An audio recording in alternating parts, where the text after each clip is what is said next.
Hello, Boise. Got a peanut? Let's have a see. There we are, look at that. That's a nice peanut. Look at that. Boise's doing very well. Boise's becoming a film star. Boise is a Elnora cockatoo, bred by us 2 years ago. And in due course, probably during the period of this year, this bird will become mature enough to breed. It's obviously very hand tame. You can pick it up, kiss it, cuddle it, do whatever you want to do with it. The important thing about that is that when you're breeding birds, the important thing is that they are very steady and that they have no fear of their environment which surrounds them. That's Boise. Now, hi, I'm Mike Liddell Taylor. Since 1978, which is a long time ago, my wife and I have been breeding and hand-rearing many species of parrot. These include 11 species of macaw, 8 species of Amazon, and 5 or 6. It should be 5 or 6, shouldn't it? But we can't remember. 5 or 6 species of cockatoo. Now, this program really outlines the idea of taking a baby from the nest or from the hatcher and taking it all the way through to where we have a complete weaned bird ready to fly, to become a companion bird, alternatively to become a breeding bird.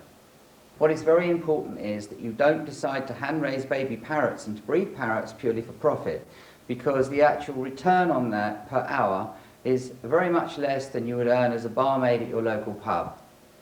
It has to be done because you love your birds and you want to bring up a completely confiding bird that when its eyes open it sees a human being, and therefore consequently it's going to be a nice steady bird for you to have in your collection and around in your home. Now we'll go on from here to discuss the reasons why we do it, but in the meantime I will leave you looking back at Boise. Hi, Boise.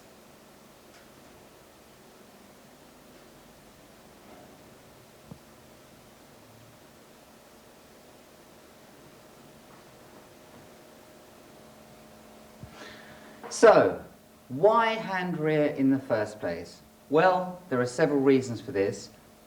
The first reason is that with some species, such as cockatoo, the adult birds will leave one chick to die in the nest. This may seem cruel, but in actual fact it follows the natural order of things. Parrots are long-lived creatures, and they will in fact be able to breed one chick and to sustain their species. If they breed 2 chicks, that means that what's happening here is that we're able to cull them, we're able to have enough parrots left in the wild to have them as pets, and so on and so forth. But in captivity, a lot of these birds are much rarer, and consequently, we as aviculturists wish to keep every possible bird alive. So it is advisable with many species to take away the chicks as soon as possible and to hand raise them, particularly with cockatoos. Now also, before we leave the cockatoo situation, you have to look at some other species where they may prolifically lay, and consequently they'll have maybe 5 chicks in the nest, and their natural instincts will tell them that they only have enough food in order to feed maybe 3 of those chicks. So that's another reason why they're going to let 2 of those birds die off.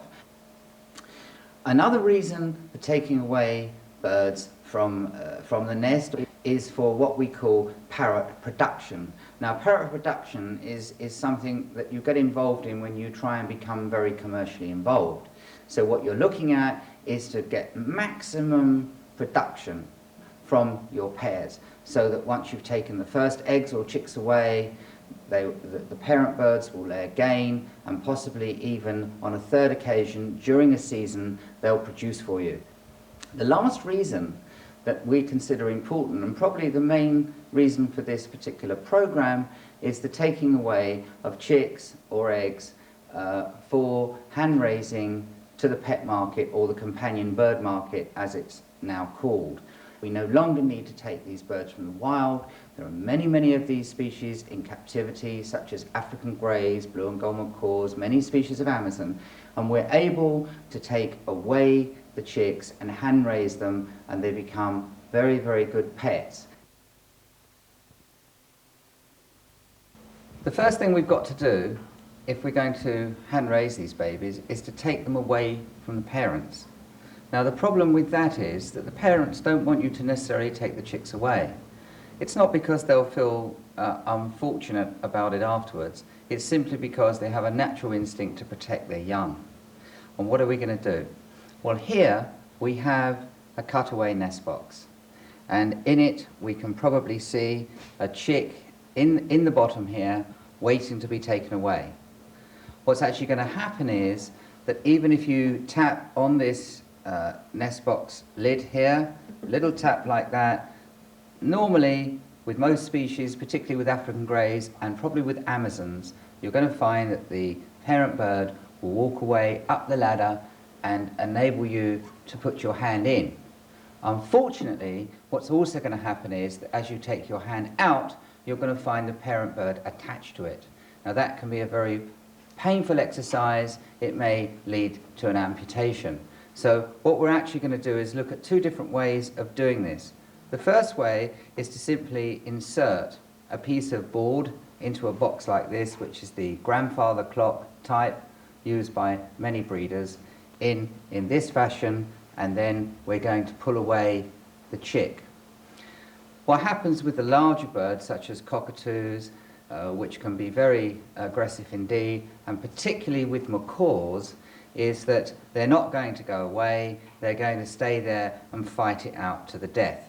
So what we've actually come up with is this gauntlet, we call it a gauntlet, with a small flap here, and if this gauntlet is inserted into the nest box, in fact this would probably be inserted into a nest barrel for macaws, and your hand can go in to the nest, lift up the flap slowly, and you will be able to extract the chick in this manner without any harm either to the chick or in fact to yourself. It's terribly important to do this in a very smooth and simple operation, because if you don't, you can upset the parent birds. They may subsequently destroy their chick. They may in fact refuse after that to sit on the chick, and all sorts of other problems can ensue. Having taken the chick out, here we have the chick. This is an interesting chick. It's a red-crested legged Uslan bird. We don't want to chill the chick. It's terribly important not to chill your chick. If you have one chick that you're taking away from an indoor facility, it won't be a problem. On the other hand, if it's in the midwinter and you're taking away African greys, you're going to find that coming from your breeding facility, your aviaries or whatever, then the chick can become chilled. So what do we do? What we do here is, very simply, we have a box like this, and on the box, or in the box I should say, we have a layer of tissue, and then we use ice bags such as these, not necessarily bright green, but it could be, and we fill those with warm water, and we place those in the bottom of this tub, as you can see here, and on top of that we will put a layer of tissue. We will then place the chick, Uslan bird or otherwise, onto there, and on top of the chick a small tissue. This can then be removed and taken away and put in your brooder, which will have been running and ready for you. And that's simply it. One final point is that before you carry out any of these procedures, you should have scrupulously scrubbed your hands. You should use something like a Dettol soap so that your hands are absolutely clean. It's terribly important not to transfer any germs from yourself to your parrot or from one parrot nest to the other. So we always recommend that you go from one nest to another individually and then to your brooder.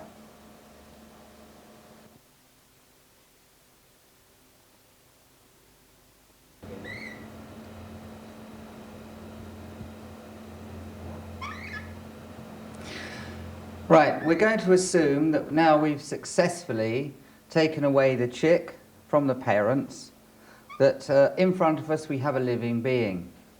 Now, this particular living being is not a newly hatched chick. It would only be a newly hatched chick if it was a dinosaur, and it isn't. It's an African grey. And what we're going to do, if we assume that this bird had just been newly taken away from its parents, probably hatching after 1 or 2 days, that we're going to treat its umbilicus. Now, it's important to say this. Many people have decided that it isn't necessary to carry out this particular procedure, but I can assure you that it is. And what we're actually going to do is we're going to take some betadine solution, and which has the little brush on here, and we're going to take the chick and carefully turn the chick upside down, and we're going to look at the umbilicus, which we can see here. You see struggling away there. There's where it would be, and we're going to just gently dab just a little bit on there. You see it's squiggling away. It's a difficult sort of thing to have happen to you. And then after we've had that done, we're going to take some Sturzac powder, which is an antiseptic, and we're going to just gently shake that on there. Look at that, he's wriggling away, lovely. Just like your baby would if you were doing it, madam. And we're going to pat that like that, and there we are. We're going to place him very, very carefully into his little tub, like so, and we're going to then put him into the brooder.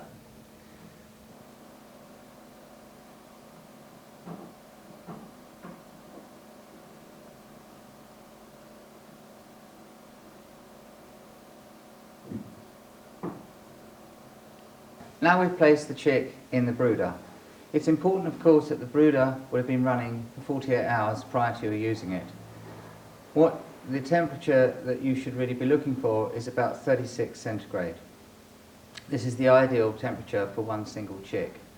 Naturally enough, if you're placing a lot of different chicks, a great deal of chicks into this brooder, then obviously the body heat of the chicks will change the temperature. So it's very important to monitor the temperature on a constant basis.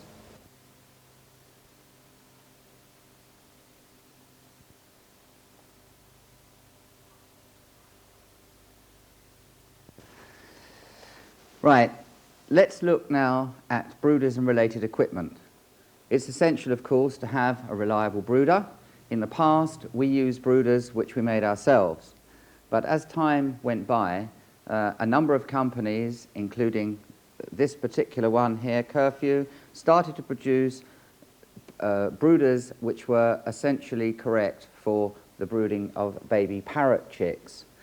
And this one particularly is excellent because, as you will see, apart from the overall system that we've got here on the top, we have an emergency thermostat, so that this means that if the main system breaks down, this particular thermostat will cut in, and that consequently will save your chicks from chilling and consequently dying.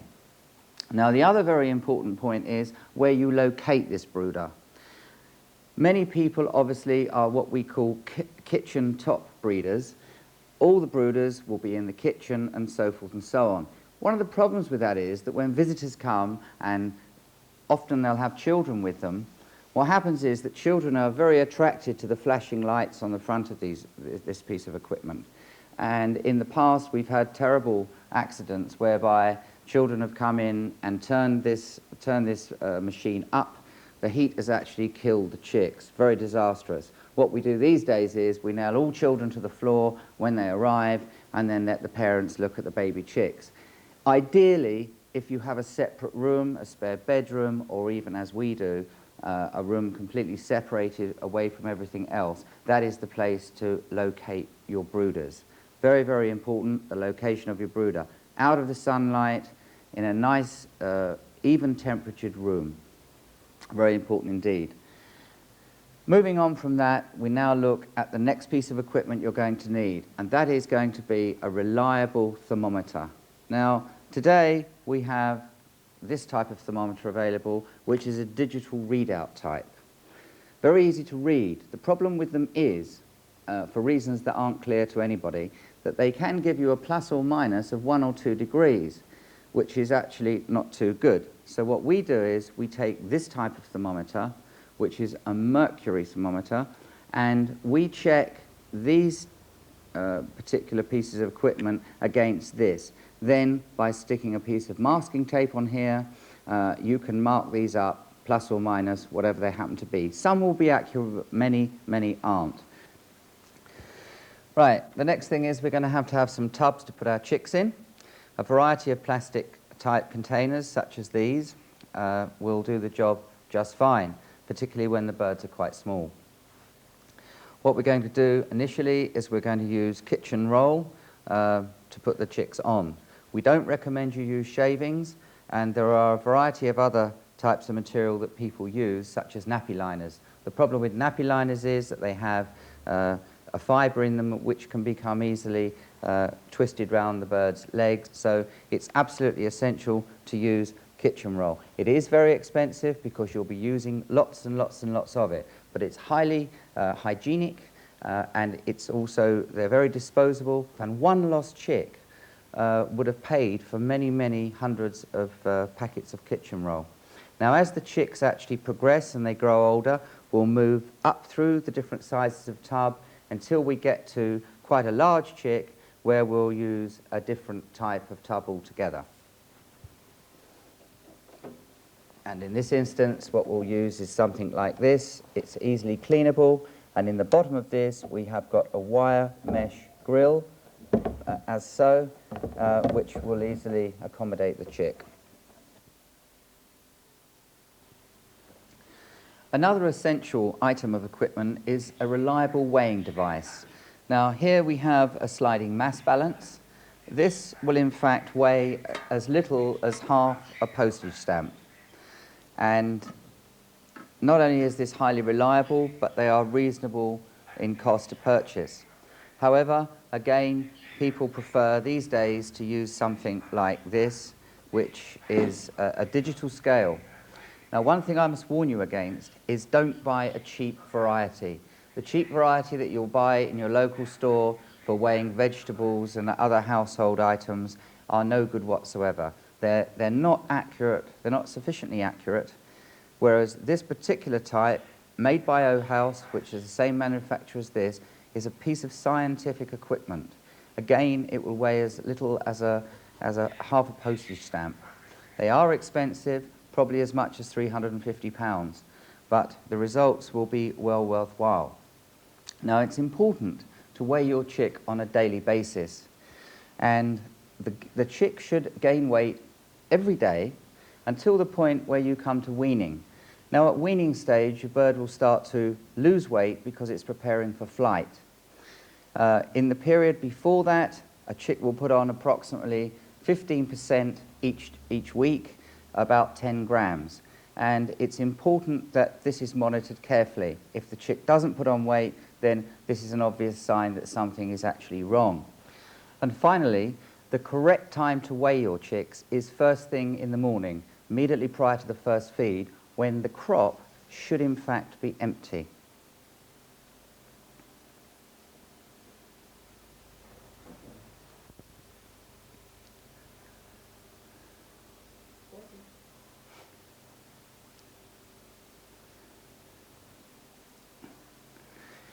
Right, now you can all wake up, because this is the part of the program that you've all paid your money for. It concerns diets, and the first thing we're going to do is to discuss the history of diets. Now, there are probably as many diets for hand-feeding baby parrots and baby birds in general as there are aviculturists carrying out the process. However, over a period of time, we have come to use just two. The first diet is a fairly traditional diet. It consists of monkey chow, 3-nut butter, pureed fruit, and of course then we add acidophilus. The other alternative we have available to us today is the complete diet, whereas years ago aviculturists had to make their own mixtures and secret potions up. In recent years, many manufacturers have come up with a complete nutritionally sound diet for feeding and hand-raising baby parrots. Now, we've tried many of these, particularly those emanating from the United States, but are turned eventually to a British company who manufacture our monkey chow we mentioned before, SDS, who have produced a parrot pellet. Now, the parrot pellet, as you can see here, is fed to our adult birds, and we decided that by breaking this down and turning it into a powdered form, as we can see here, if we look in here, here's some powdered form of it. By just simply mixing that with water, we would have an absolutely 100% nutritionally balanced diet for our birds. And this works very, very well indeed. Cockatoos will often do better on a diet with a higher protein content, so probably the monkey chow diet is the one favoured for feeding that type of bird. Whereas with all your South American species and probably African species as well, the complete powdered diet would be the one to go for.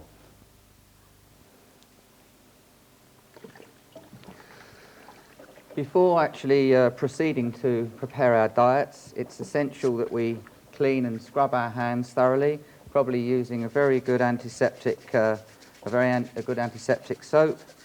Very essential to do this.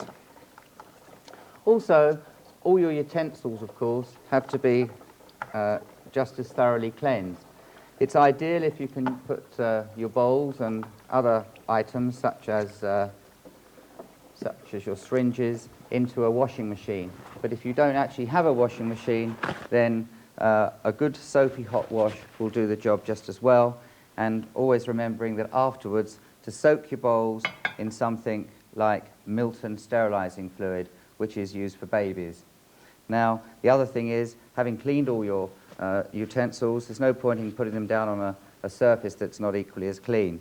So for this purpose, you would use something like Detox, which is freely available in all chemists, to clean all of your surfaces. And remember, don't use the old drying up cloth to dry your hands afterwards prior to feeding your chicks.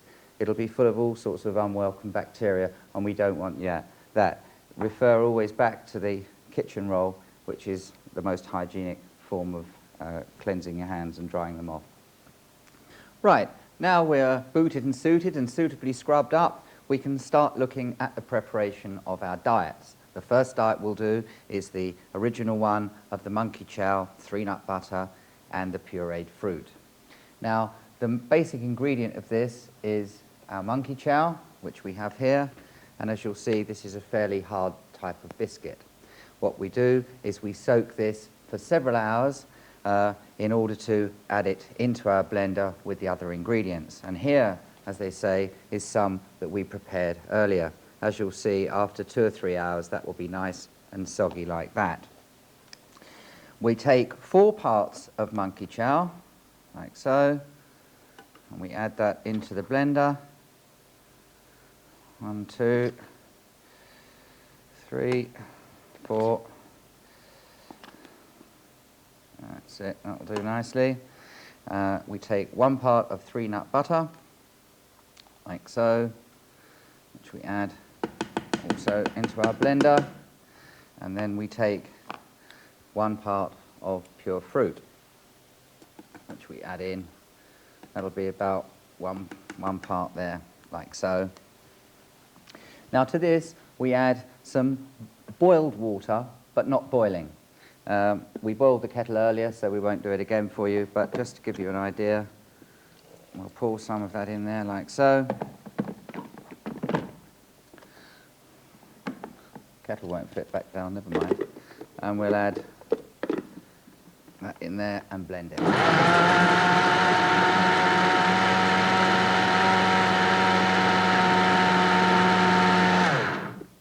There we are, nicely blended. Now, the consistency, of course, will depend greatly on what age your chicks are. But for the purposes of this particular demonstration, we'll assume that this consistency would feed a chick when it's a week or so old. Now, what temperature should this be? Well, about 104 to 106 Fahrenheit. We'll just pour that in there, like that, and we'll add some red wine. We won't add the red wine to the parrot food, but to the parrot feeder, who needs it at this point.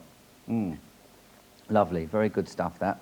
Right, let's have a look at the consistency of this, and we'll see it's about that sort of thing.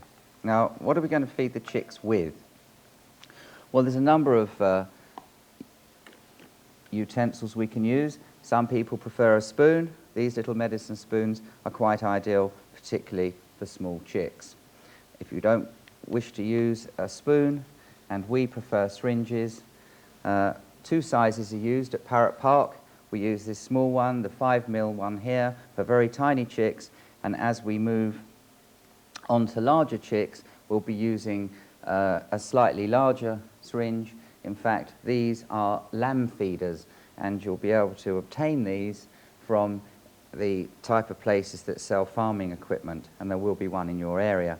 The important thing about this particular syringe is that it has a nice wide nozzle here to enable you to easily take up the food in that sort of manner, like that.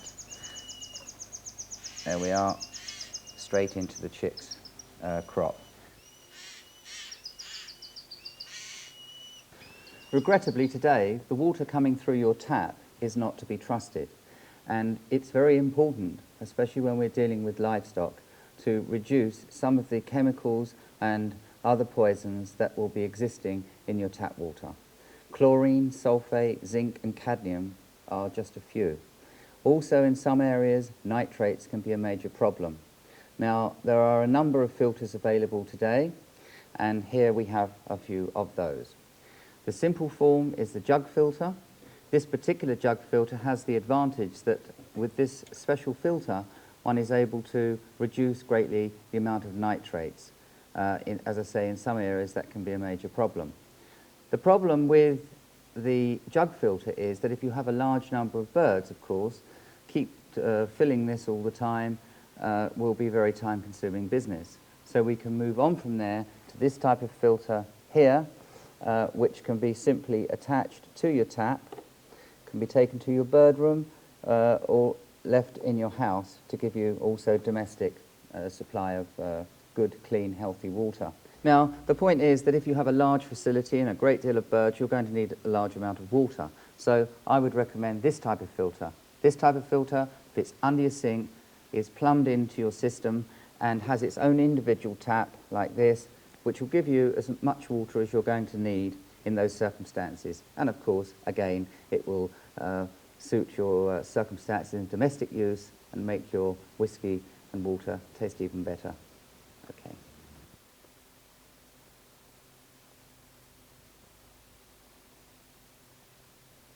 There is a method of feeding called speed feeding. What does this mean? This means that as the chick gapes for food, the esophagus opens and the hand feeder is able to inject in one go a full crop of food.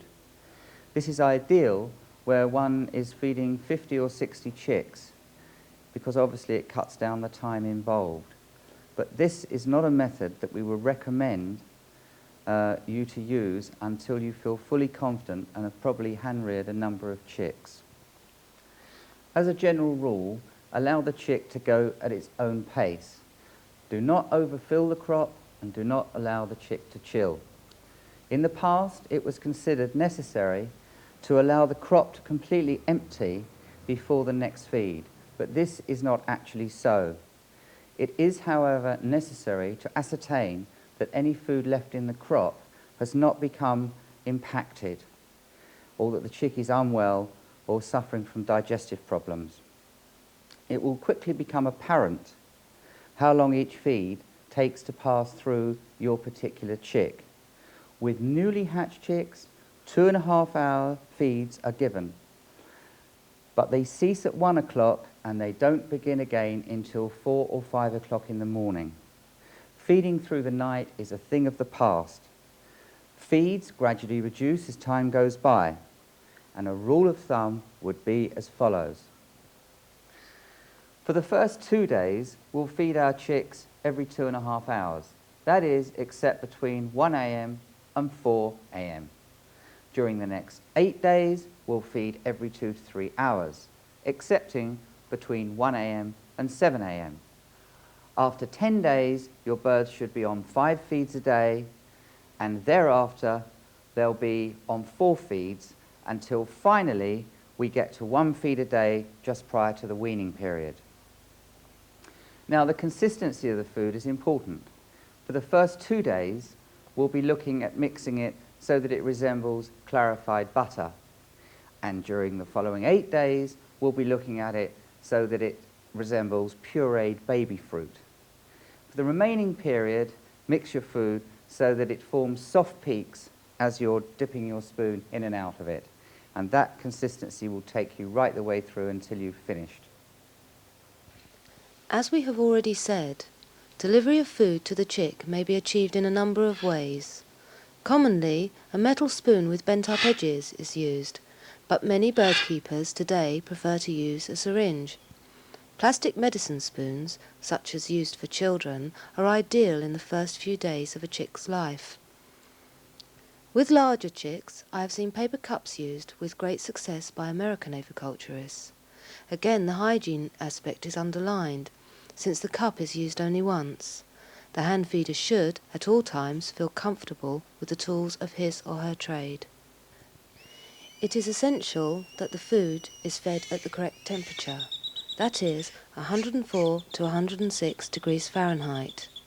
Too hot will burn the crop, and although the chick will take this life-threatening liquid, it will cause irreparable and probably fatal damage. Too cold, and the chicks will either refuse the feed, or the feed will pass through its system at too slow a rate. Dip in a scrupulously clean finger. If it's too hot for your finger, it's too hot for your chick. Notice the bobbing action. This indicates that the chick is healthy and ready for its feed. Guide the head towards the feeding utensil rather than using a tight grip. Lazy feeders can be encouraged by placing light pressure on the sensor pads located on either side of the upper mandible, such as the natural parents would do in beak-to-beak transference. Vigorous bobbing and gaping should then ensue. After feeding and gently cleaning the interior of the mandible with cotton buds, always wipe your chick down with a soft tissue. This is especially important when the feathers break through, as a build-up of food is undesirable. Take care, once the bird is wrung, to clean this also, as an outer covering of the bird's faces will adhere to the ring with alarming ease, and once set is extremely hard to remove. All cleaning procedures completed, the chick is returned to the warmth of its brooder.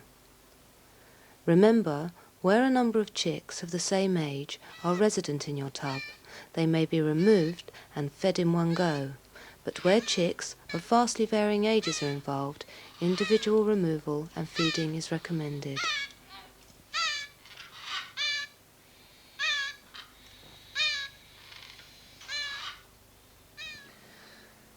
Ringing your birds, very important in today's climate. Several reasons for this.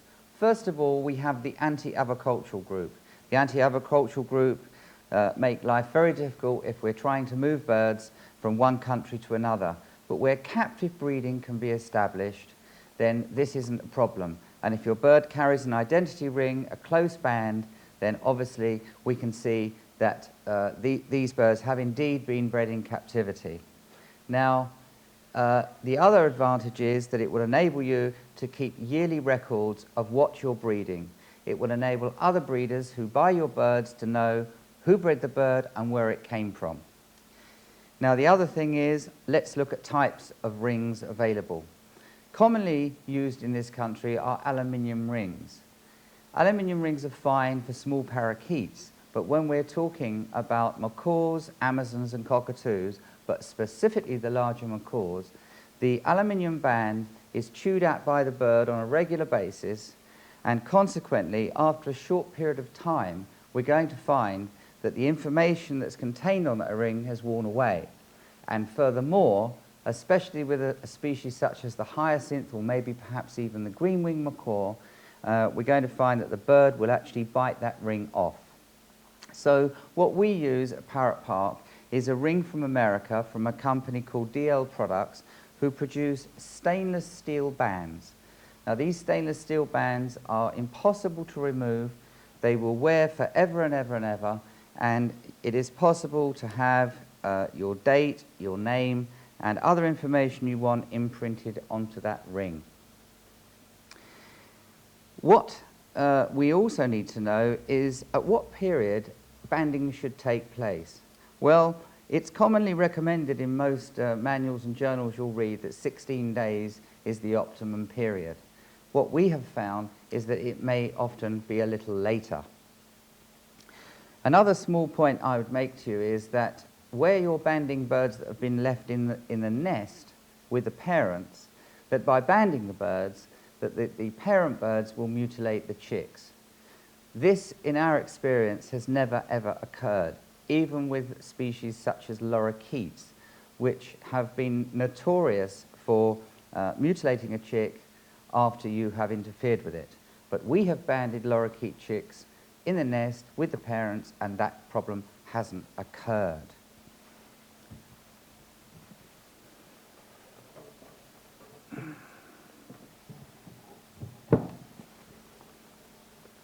Now, here's the method of banding.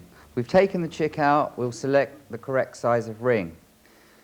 The manufacturers supply a chart which comprehensively outlines which particular band size you should use. At this moment in time, I think we'll go for this one here. We're going to band a Senegal chick. We'll just take the champagne cork off of that spike, which we drunk earlier, and we'll take that ring off, and we have it so. We're going to take the chick out, and we're going to, if we can manage this, it's not all that keen on this particular thing. Now, if you take the leg as so, if you'll just come here to me, he's running away, never mind, I don't suppose you want to be banded either, but we'll just see. We'll hold those 3 little claws forward, we'll pull the ring over here, as so, and then we'll just slip it just over that back toe, and there we have the ring on the leg, and obviously as the leg grows, that'll fill that out, and there we go. And one final point is, if you leave your ringing a little late, don't be too concerned. If you're going to have a problem, put on a slightly larger band, and if you have great difficulties, you can always use a little washing up liquid on that foot, or alternatively, a little olive oil.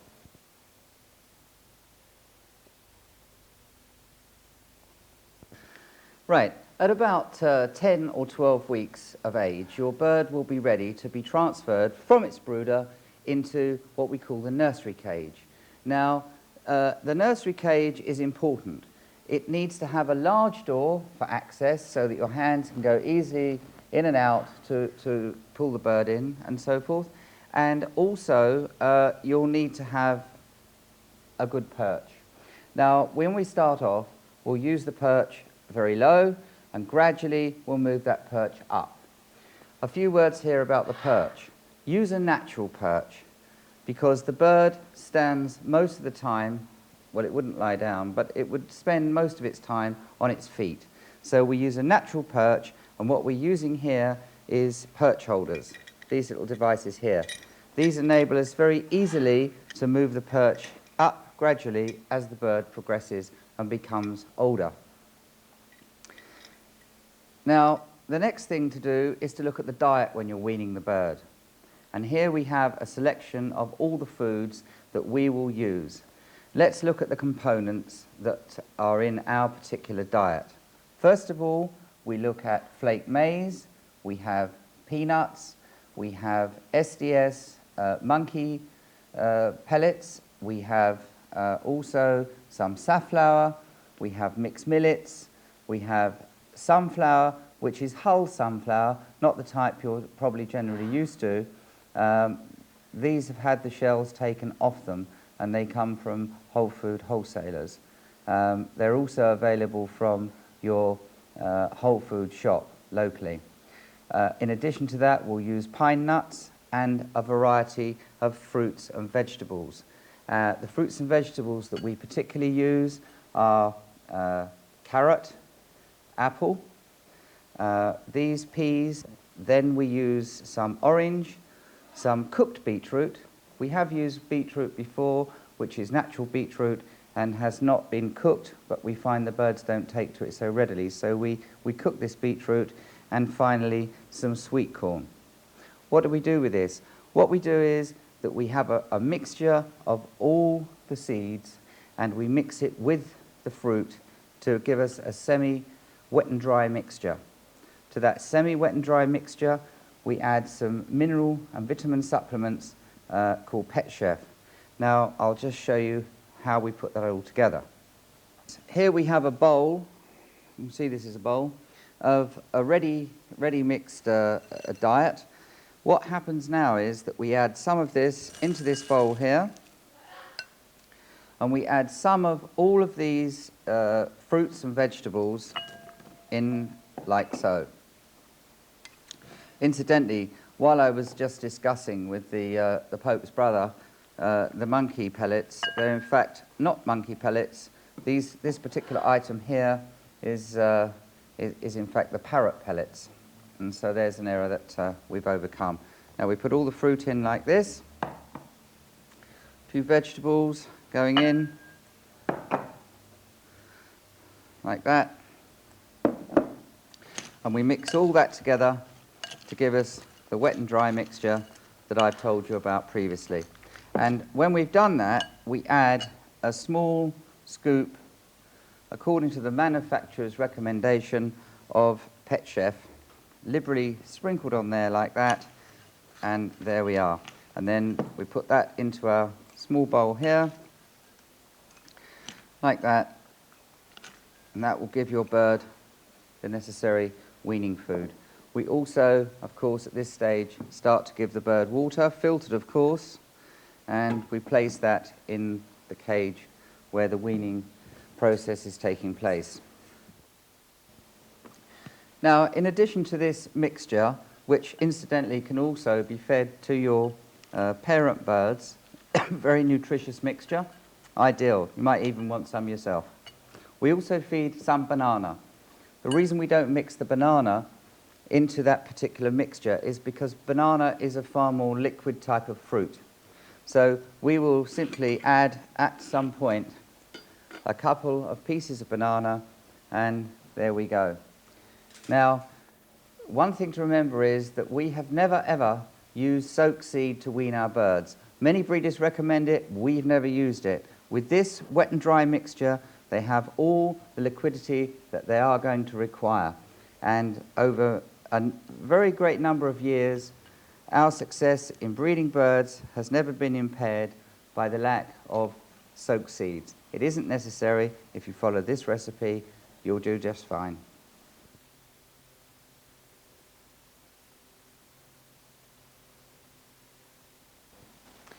Weaning times for your birds will vary.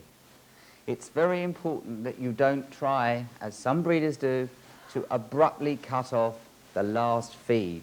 That is the last nighttime feed you're doing. Let your bird take its own time.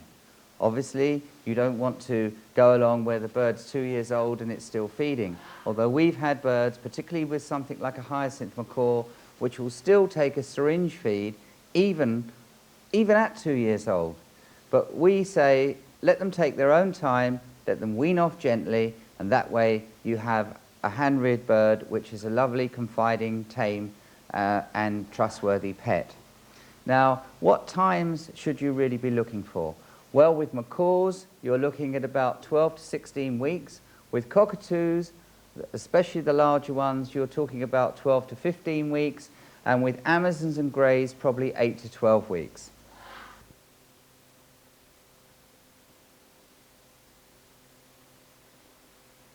Birds were designed to fly, obviously, unlike people who've tried it, but only in trident. Now, the important thing is that we have learned over the years to allow our birds to fly.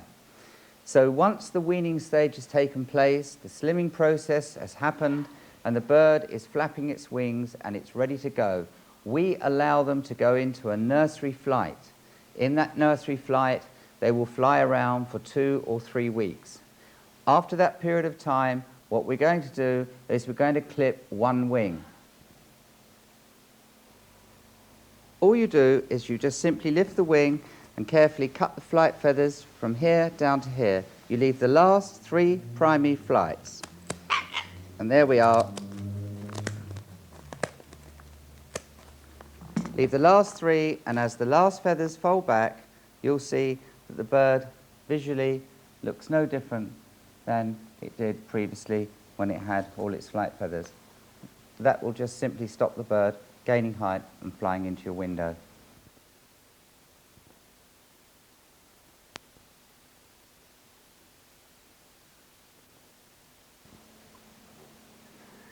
Andrew, chicks which fail to thrive are a constant problem to hand rearers. What are the causes of this in general terms? Well, failure to thrive can be due to mistakes in any of the factors that you've emphasized in the program. The environment may be wrong, the temperature of the brooder may be too high or maybe too low, the diet may be wrong, there may be inadequate protein, inadequate energy in the diet, the consistency of the diet may be wrong, or most difficult of all, there may actually be some underlying disease, infections and things of that type, which we'll talk about a little later on, I think. Okay, fine.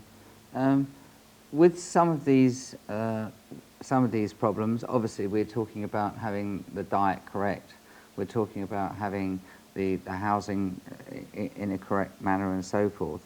But one of the major problems that I've seen over the years of breeding parrots is stunting. Yeah. Now, can you tell us a bit really about stunting? I mean, where the bird just doesn't develop, and it's the end a problem. result of any failure to thrive for any of the reasons which we've mentioned. And recognizing it really depends on being able to recognize what a healthy chick looks like, to note that the skin color is this nice sort of pinkish color, sometimes with a tinge of yellow, depending on the species, that the elasticity of the skin is right, it fits tightly on the body, it's not slack, it's not wrinkled, that the chick is active, that it feathers up well, that its eyes open well, and so on. And all these things may go wrong and become part of the stunting syndrome, where you get a small, shriveled chick with thin toes and thin legs. Often there's not much muscle on the breast of even a healthy chick, but the legs and the toes develop and they're nicely fat and round. And if this starts to disappear and the chick develops an exaggeratedly large head, and the feathering doesn't work properly, and the eyes don't open at the right kind of time, then we're looking at something that's going to become a stunted chick. What can we do? How do we kind of approach those sort of problems? I mean, what shall we do? Supposing, for instance, we've got this chick, and we're growing the chick, as we might grow a plant, and then suddenly all these things are happening. I mean, what procedures should we follow?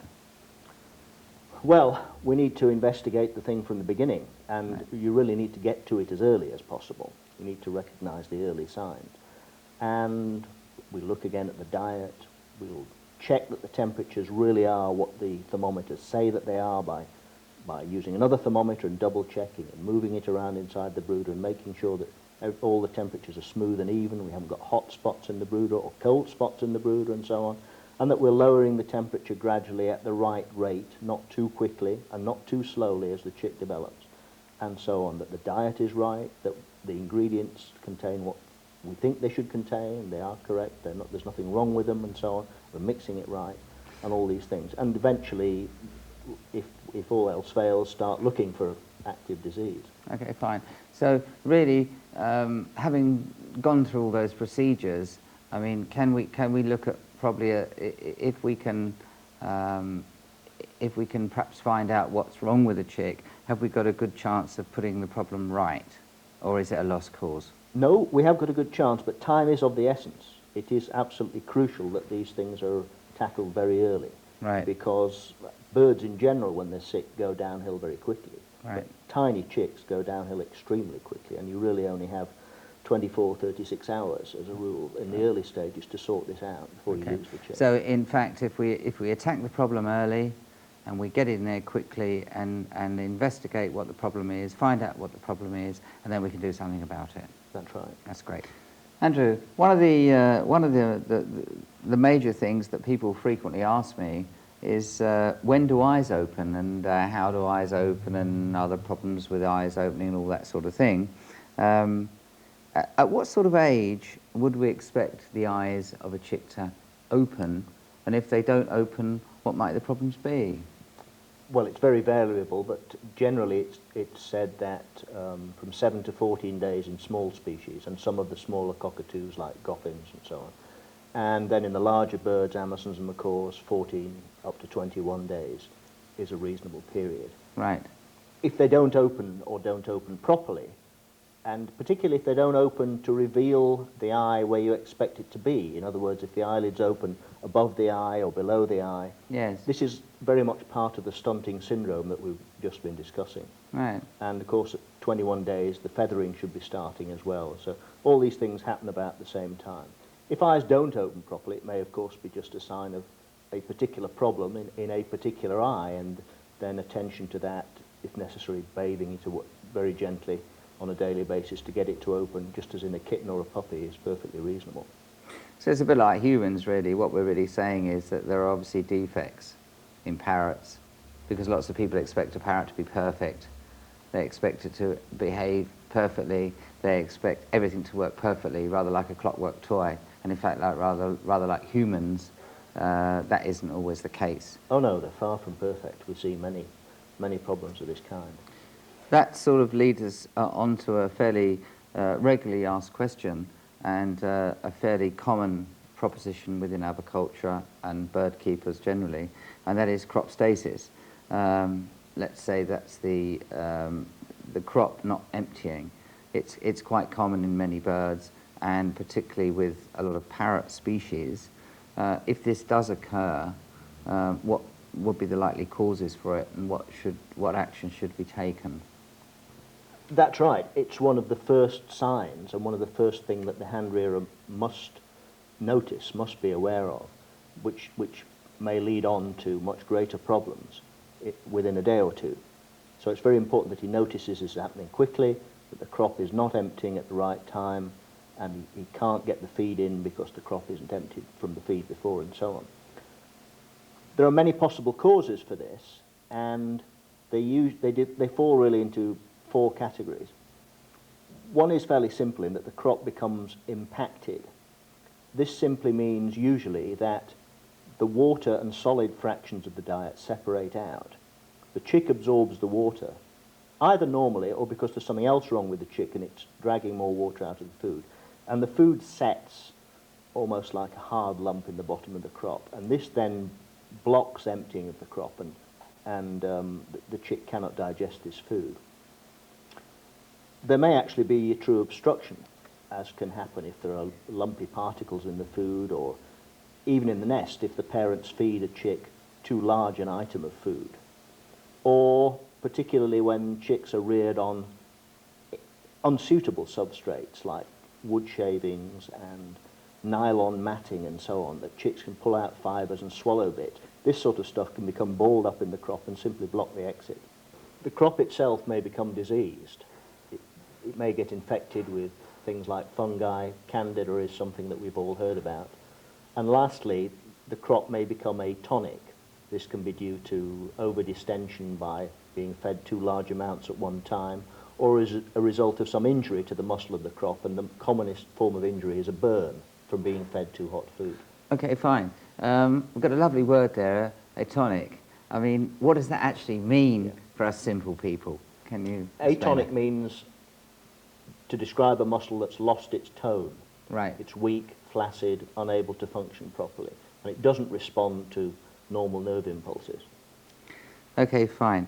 So we have all these problems, but is this always due to a problem in the crop itself, or is there some other reason for this problem? No. Crop stasis and failure to turn over food can also be due to systemic problems in the bird, generalized disease, infections such as enteritis, or infections that are throughout the whole system, some virus diseases and so on. Does that, let me cut across you there, does that explain it, systemic? You're using all these big words. It's fantastic, isn't it? And all our simple people are here, and we're trying to explain that a little more for us. What I'm meaning is, Can you it's not localized to the crop, it's generalized throughout the bird. Right. The bird has got an infection, it's probably running a fever, and failure of its gut to work is a normal reaction to this state. Right. Okay, It fine. could also be due to dietary factors. Usually not so much that the makeup of the diet is wrong as the physical consistency is wrong in some way. Yeah. Okay, Andrew, so whatever the problem, we're discussing crop stasis here and all the relevant problems. How do we deal with this particular problem? Well, what we've got to do is get the crop empty before it starts to ferment and it turns into a true sour crop, as people call it. Right.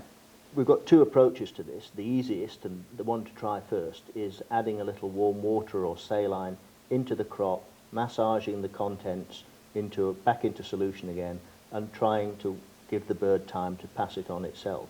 If this fails, then we've got to remove the crop contents and replace it with a new feed, either by putting in a soft tube or a gavage needle on the end of a syringe and sucking it out gently, or by turning the chick upside down and milking it out, if we're able to do this. Okay, so we can see from the demonstration that we're going to see in a moment how to empty a crop out.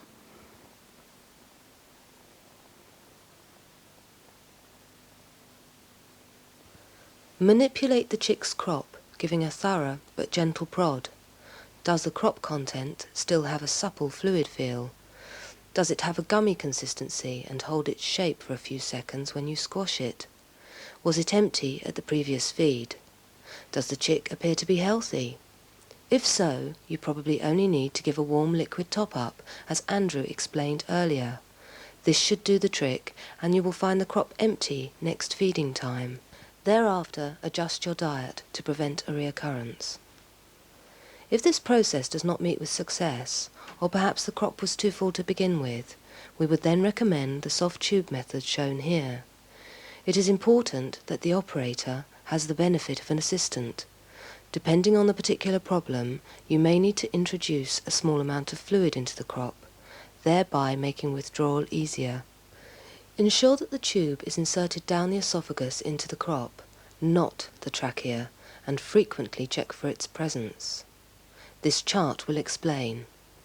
The esophagus and crop in both illustrations are coloured blue, the trachea in red, and you can see the syringe tube clearly coloured in yellow.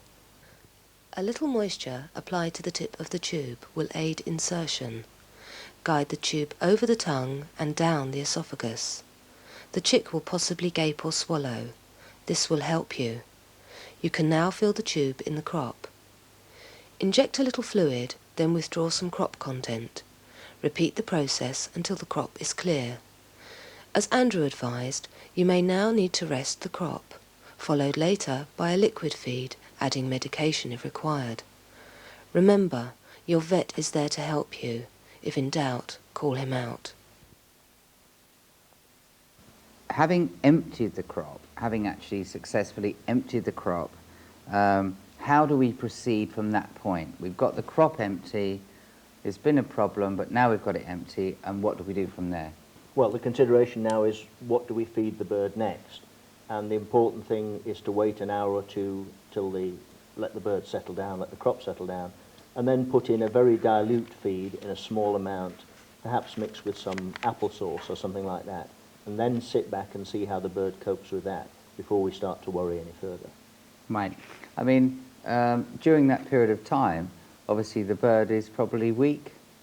Would the bird be weak at that point? Not necessarily, because we're assuming that we're not talking about an advanced stage. This is just the first time that it's happened. If there are other crop problems, such as a foreign body, then we've got to try and locate that and take it out, either through the mouth or surgically. If it's a burn, we've got to have possibly surgical treatment, certainly antibiotic treatment. But we're talking now at about the early stages, where the first time the crop really hasn't emptied properly.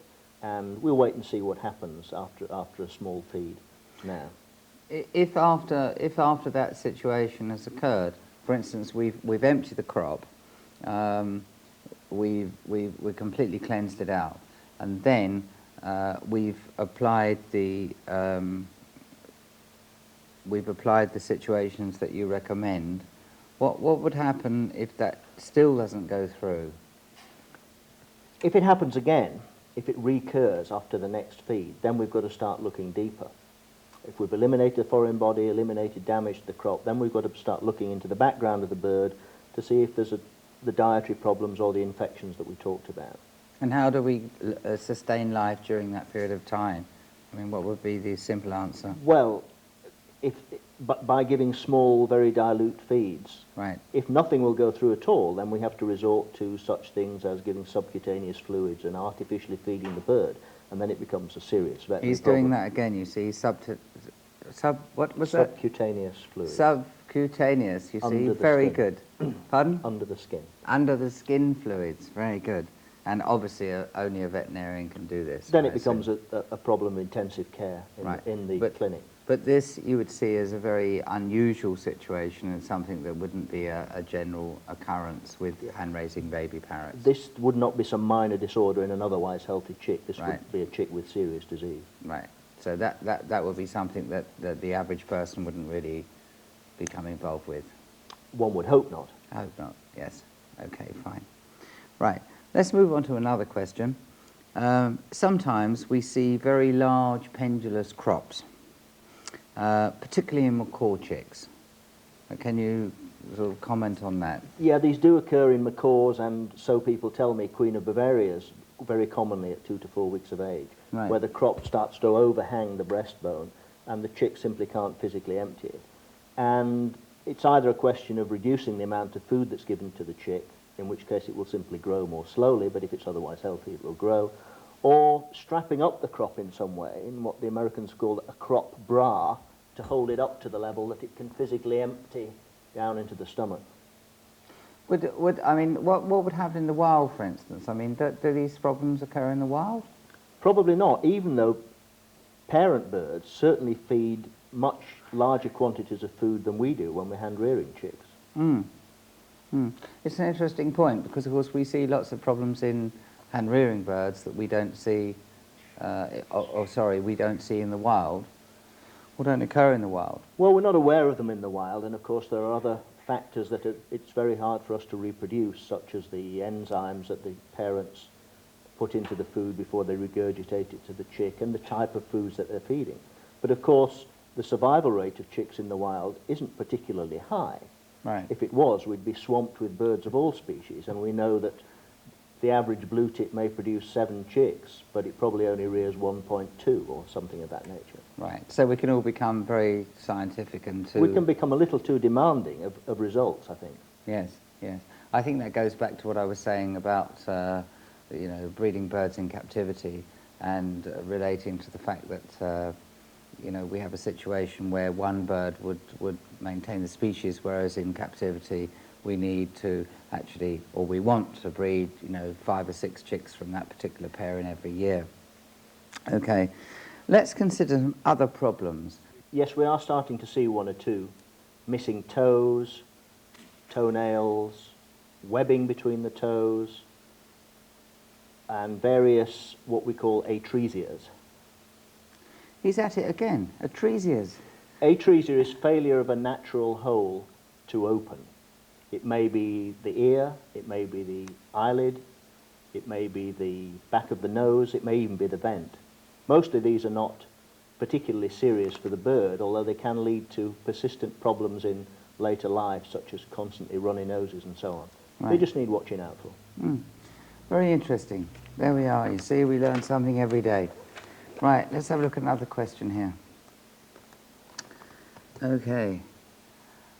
What, for instance, causes splayed legs, and how do we treat it if we get that problem? Splayed legs is probably a combination of the bird being on the wrong kind of surface, too smooth, and the container that it's in too wide so it can simply do the splits. And perhaps a combination of that with growing too fast, gaining too much weight for the strength in its legs. It's important to deal with it quickly before the stress on the hip and knee joints turns into a permanent deformity. And the simplest thing to do is to alter the substrate to something rougher, like a rough towel, to narrow the size of the enclosure or the tub or whatever you've got the chick in, and if necessary even to tape the legs together into a normal position. And it only takes a day or 2 of this treatment in a young chick at the early stage to straighten it out. Well, we've got a difficult one for you now. What about twisted beaks? It's often been said that twisted beaks are due to feeding the chick, particularly with a syringe, from one side of the mouth the whole time. Simply the idea that it pushes the nose over. Right. Observation really shows that this doesn't appear to be true, and it's much more likely that it's due to a check in the growth rate in the way that the stress line, the typical feather streak, occurs at points of checks in the growth rate. So there may be some disease, some problem where the chick is not getting full nutrition, and the actual beak growth is halted or hindered in some way, just on one side, and it turns to the side. So we don't see this as it's not particularly known as a disease problem. It's not because lots of people have said to me that they've fed the bird the wrong side and they pushed the beak over, they pushed it over this way, and all that sort of thing. No, I don't think they need to blame themselves for that. That isn't really what seems to have happened. No. It's a difficult problem to deal with. If it happens in a young chick before the beak has become solid, then you can gradually push it back every day a little at a time, and quite often it'll straighten quite well. Otherwise, later on in life, you've got to start grinding the beak so that it puts pressure in the opposite direction, and sometimes even putting a prosthesis on the lower beak that pushes the upper beak over. Of course, birds can live quite happily with this. They Sure. may have to be fed soft food, but it's not entirely But it's basically possible to correct it. It's possible in the early stages. It's possible much more difficult if it's allowed to progress into later life. Right. Because we see that quite a lot in baby macaws and so forth. That's right. It's usually the macaws that this is a problem in. Yes. Andrew, probiotics have become a very big thing in recent years with aviculture. I mean, how important are probiotics in parrot keeping and aviculture in general? They are one of the fads that I think has a real basis. Most young animals and young birds get the natural flora of the parent by the process of the parent feeding the chick. Not only that, but in birds which regurgitate the food to the chick, as do parrots and many others, they get enzymes from the adult bird's stomach which help the digestion of the chick to start to function. And we're very much in favour of the use of those probiotic mixtures, which also contain enzymes. There are a number of these on the market, for getting chicks going, and also for treating sick adult birds. It's not believed that the bacteria, the lactobacilli and other bacteria that are in these mixtures, which are really made up for mammals, actually take a hold in the gut of the bird. But they last for a sufficient time to alter the pH and the environment in the gut to keep down, to suppress those nasty bacteria that we don't want, like the gram-negatives, E. coli, the human enteric bacteria that we don't want to take a hold. Okay. And one other question, would you recommend the routine use of antibiotics within flocks of birds or in general use? No, not at all, particularly not in chicks. Why not? There has been a tendency for people, I think particularly in the United States, to throw antibiotics and antifungals at chicks in the hope of preventing the onset of candidiasis or gram-negative infections and so on. Right. In a normal healthy chick, fed a proper diet, certainly with the benefit of probiotics, and good hygiene, these things simply shouldn't arise. And all you're likely to do if you feed these things to the chicks is to suppress its already very poor immune system and to allow the growth of resistant organisms. So if you feed a lot of antibacterial antibiotics to a chick, you're liable to allow the fungi to grow up, whereas the normal bacteria would have kept it down. You kill the good with the bad, that's the trouble.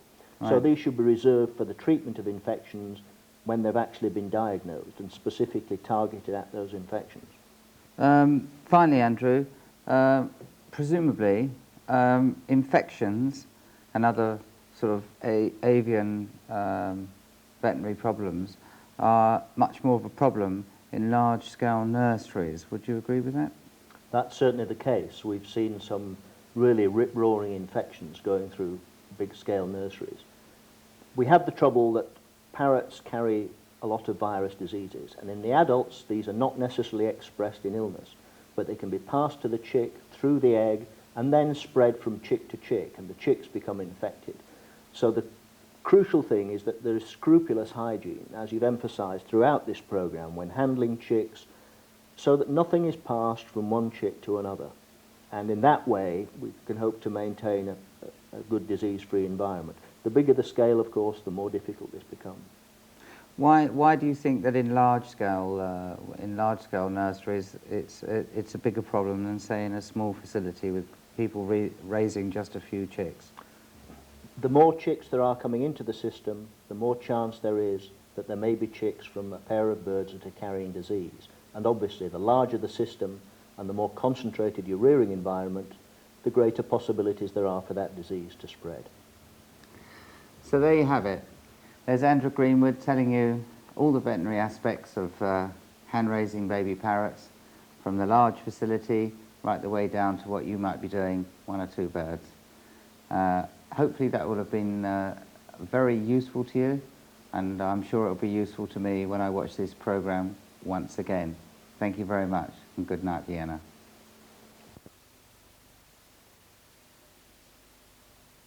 Hasn't been that boring, has it? 3. Okay. Can we go now?